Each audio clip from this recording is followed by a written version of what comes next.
The wind was warm and dry that afternoon, carrying a faint scent of dust and wild sage across the empty plains. Samuel Hargrove sat on the wooden fence of his small cattle ranch, his old hat tilted low to block the sun.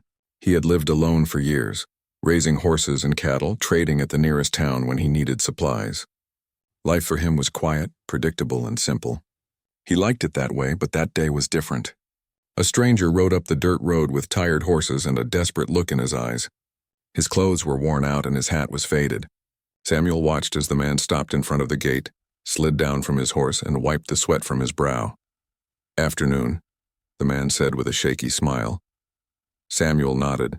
"Afternoon. What brings you here?" The stranger explained that he owed Samuel a debt. Months ago, Samuel had lent him some money after finding him stranded in town with a broken wagon wheel. The man had promised to pay him back, but time had passed and the money never came. Now, standing at Samuel's gate, he admitted he still didn't have any cash. Samuel crossed his arms. "Then why are you here?" he asked, not unkindly but firmly.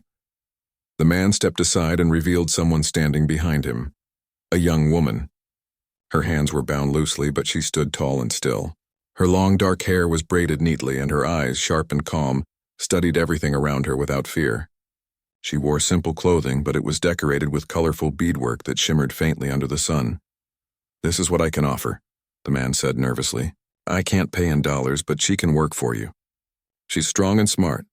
You'll get more out of her than any cash." Samuel felt a knot tighten in his chest. He didn't like the idea of people being treated like something to trade. But the man was desperate, and the young woman looked as if she had nowhere else to go.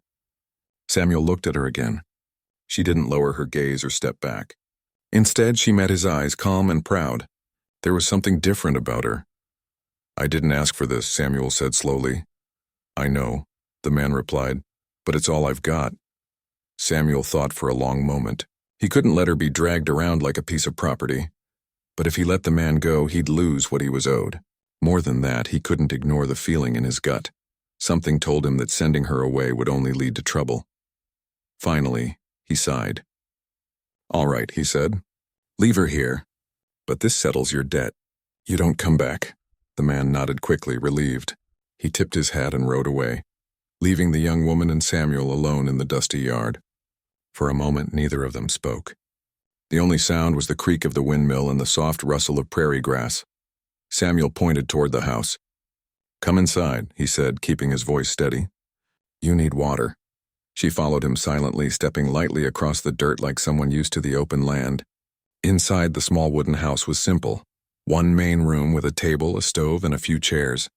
Samuel handed her a cup of water. She accepted it politely, drank slowly, then placed the cup down carefully as if it were something precious. "What's your name?" Samuel asked. She stayed quiet at first. Then she said softly, "Ayanna." "Ayanna," Samuel repeated. It sounded soft and strong at the same time. "I'm Samuel." She nodded but didn't smile. Her face remained calm, but there was something thoughtful in her eyes, like she was trying to understand this man who suddenly shared a roof with her. Samuel didn't know what to do with a guest, especially one who had arrived like this. He gave her a small corner of the house to sleep in, laid down a blanket, and showed her where she could find water and food. At night, he sat outside on the porch looking at the stars and wondering if he had just made a mistake. The next morning, Samuel woke up before sunrise, as he always did.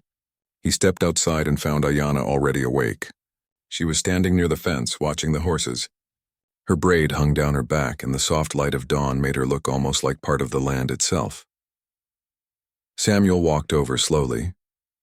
"You're up early," he said.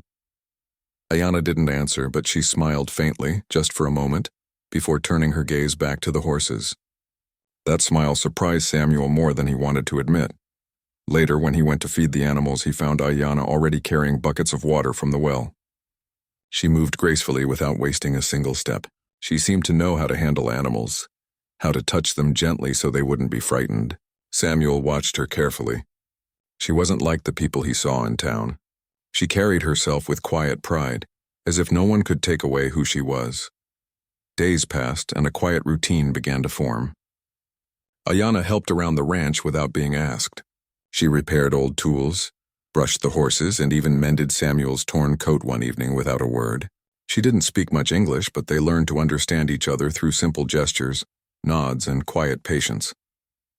Samuel tried to keep a distance. He didn't want to get involved in something complicated, but he couldn't ignore the feeling that this was more than it seemed. The way Ayanna looked at the horizon every evening, as if she was waiting for something or someone. The way she carried herself with confidence, not fear. She wasn't just another traveler or worker. She had a story, and Samuel could sense it was important. The town nearby was small, but word traveled fast. Within a few days, people started talking. Some of the townsfolk noticed Ayanna when Samuel brought supplies. Their whispers followed them like a breeze.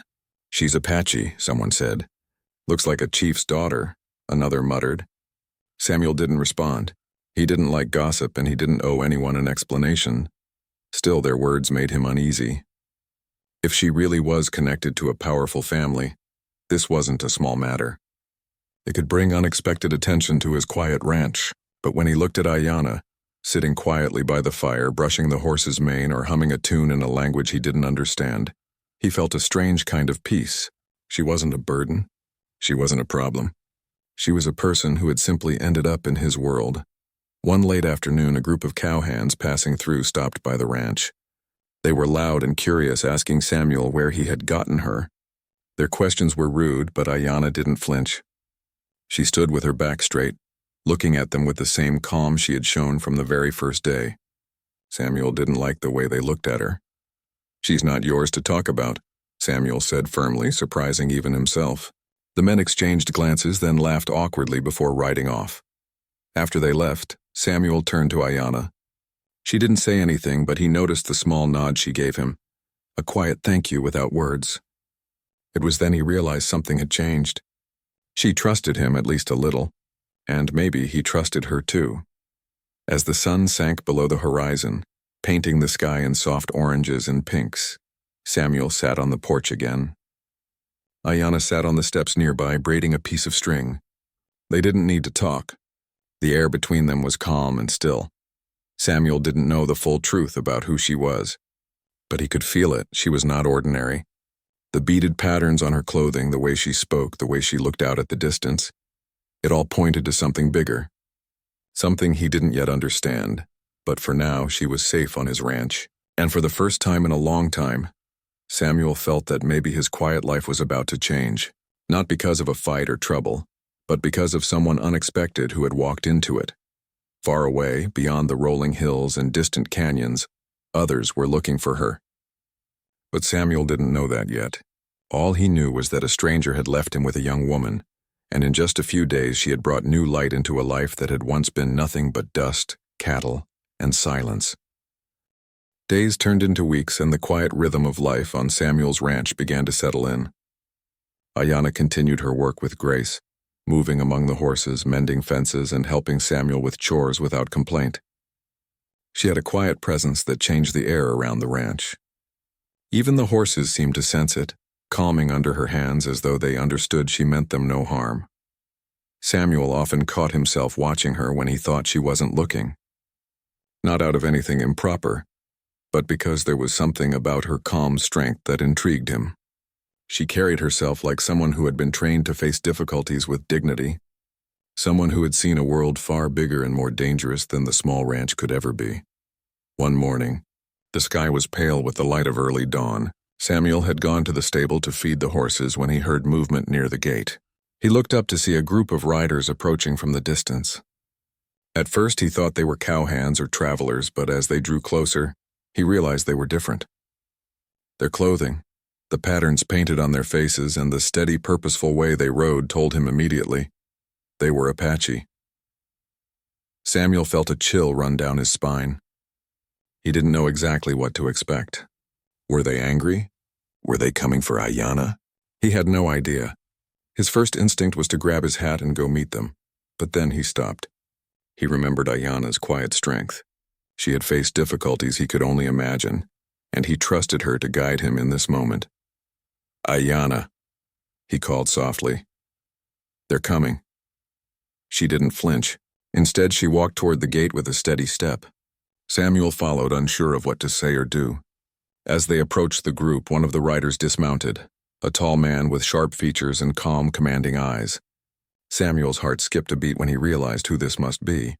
The man's presence alone told him he was important, and the stories he had heard about the Apache chiefs came to mind. The rider looked at Ayanna and she immediately stopped. Her posture straightened and she spoke softly in a language Samuel didn't understand. He noticed the man's expression soften, a small nod passing between them. It was clear that they understood each other perfectly. Samuel didn't know what to do. He shifted nervously, unsure whether he should step forward or stay back. But Ayanna gestured calmly, and the chief spoke a few more words in their language. Then turning to Samuel, he said something in English, though his accent was strong. "You have treated her with respect," he said.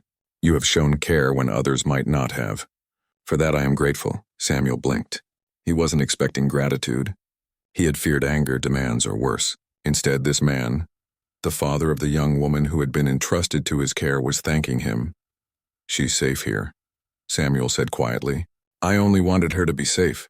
The chief nodded. "And she has been." He looked at Ayanna again and she bowed her head slightly in respect.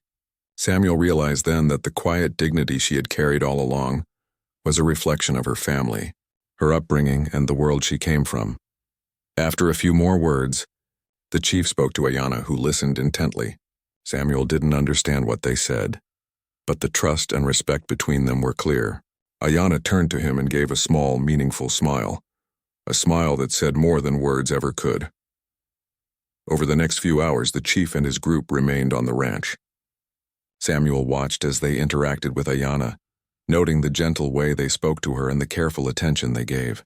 It was clear that she was cherished, not just as a member of their people, but as a daughter who had been missed deeply. The chief eventually turned to Samuel. "I see that you are a man of honor," he said. "You did not take advantage of her. You did not treat her as less than human. That is why I trust her with you." Samuel felt a mix of relief and pride. He had only tried to do the right thing, but hearing it acknowledged by someone as important as the chief was humbling. He realized that this simple act of kindness, welcoming Ayanna, keeping her safe, and treating her with respect, had created a bridge between two very different worlds. In the days that followed, Samuel and Ayanna prepared for her return. It was a bittersweet time. Samuel had grown used to her presence, her quiet assistance, and the way she had brought life back into his routine. But he also understood that she belonged with her people, and nothing could change that. Ayanna, too, seemed to understand. She worked with care, tying up horses, cleaning the barn, and making sure the small ranch was in order. But there was a quiet sadness in her eyes, a reminder that she had come to care for Samuel as much as he had come to care for her. Finally, the day arrived.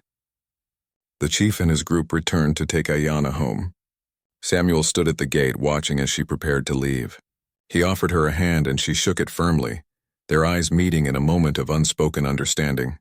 "Thank you," Samuel said simply, "for everything." Ayanna nodded. "Thank you," she replied softly. Her voice carried a gentle strength that matched her presence. "For keeping me safe." As she rode away with her father, Samuel felt an emptiness he hadn't expected. The ranch seemed quieter, the windless, the animals less lively. But he also felt a warmth in his heart, knowing that he had done the right thing and that he had earned the trust of someone extraordinary. Over time, Samuel noticed small changes in his life. He became more thoughtful, more patient, and more open to people he didn't fully understand. The experience with Ayanna had taught him that trust, kindness, and respect could cross boundaries of culture, language, and background. It was a lesson he carried with him every day. Samuel never forgot Ayanna. Even years later, he would remember the way she had carried herself, the calm confidence in her eyes, and the small smile she had given him that first morning. He knew that somewhere out there she was safe, happy, and cherished by her family, and he was proud to have been a small part of her journey. Life on the ranch continued, as it always did, but Samuel was different now. The quiet man who had once seen the world as simple and predictable had learned that even a single act of kindness could create ripples far beyond his understanding. And in that knowledge he found a new sense of purpose, a new appreciation for the unexpected, and a lasting bond with someone who had changed his life forever. In the end, the story of the cowboy and the young Apache woman became more than a tale of a simple exchange. It became a story of trust, courage, and the quiet power of doing what is right. And though they were separated by distance, the connection they had formed remained unbroken, a reminder that kindness and respect can cross any boundary, and that the heart has a way of recognizing those who are truly extraordinary.